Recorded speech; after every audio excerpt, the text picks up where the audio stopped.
Hi everyone, welcome back to the Mindful Dose YouTube channel. I'm Adriana, and today's video, you will learn how to get into a crow pose in yoga. This video comes after I taught you how to get into a tripod headstand.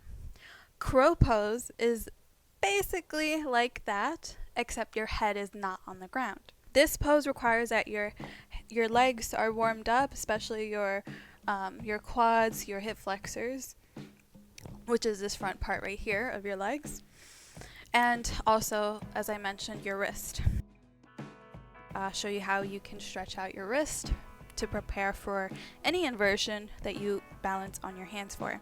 So in tabletop position, flip the right palm up so that your fingertips point towards your knees. I'll show you guys from this angle.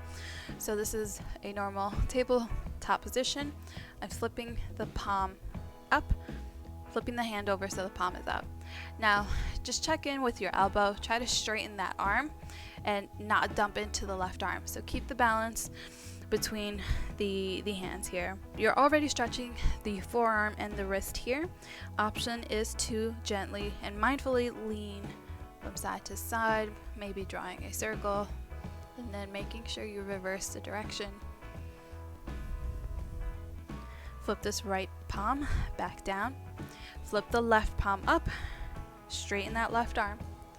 You can stay here, or if it's available to you, lean to the left, front, to the right, and back, and then reverse the direction. Awesome. Flip the left hand back over. One thing I want to point out to you is that I notice people can tend to dump in their wrist. So if you take a closer look at my hands, I'm dumping into my wrist right here. Now, if you keep your eyes on my wrist, on my hands, as I lean my shoulder over my wrist, I'm forced to press my fingertips down into the mat. There are many different ways to enter a crow pose. One of my favorite ways is coming up to stand, bringing the feet together, toes to touch, bending my knees, lifting the heels up, coming into a toe stand. Then my hands will come down, shoulder width distance apart. Lift the hips up a little bit higher. Lean the knees onto the back of your arms. So you're leaning, your fingertips are your brake pads and they're pressing down, they're super strong. And you can play around with lifting one foot up at a time.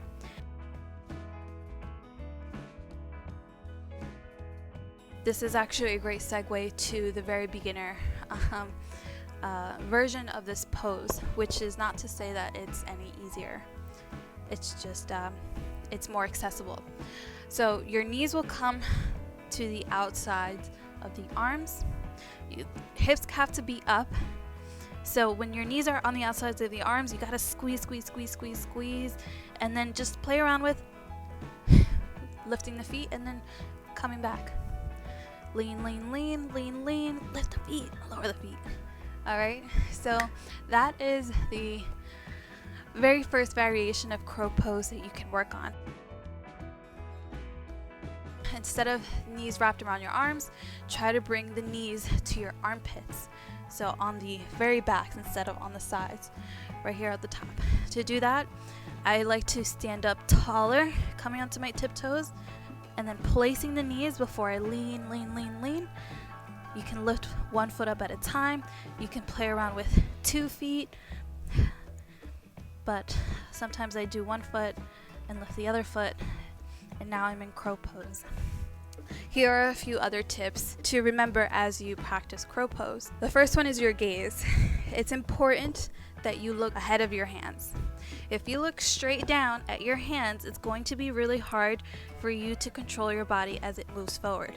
If you look ahead, then you're balancing the two ends of the pose here, which is the crown of the head and the feet.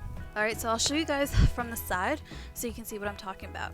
If I look straight down, my head is kind of tucked under and the head is kind of heavy, you know? So to control that weight, you gotta look ahead. So I'm looking forward. There we go. And then and I'm in crow pose. So those are two options. The third option, I know it's really tough sometimes, or it can get really achy in the hip flexor and the quad area as you practice this. One way to alleviate the pressure in your legs is to set up a block where your feet would be.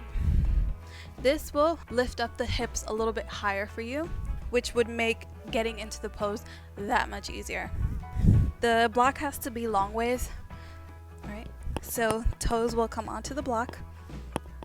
And now I'm in this toe stand on the block. Same preparation, arms shoulder width distance, hand shoulder width distance.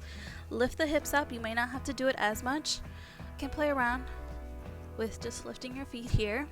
It's not far of a distance. So that's one way to use blocks. The other way is to take the second block and place it vertically like this, the tallest setting, and position it where you believe your forehead would reach. This is one of my favorite ways to show how to kind of get into the pose without feeling like you're going to fall.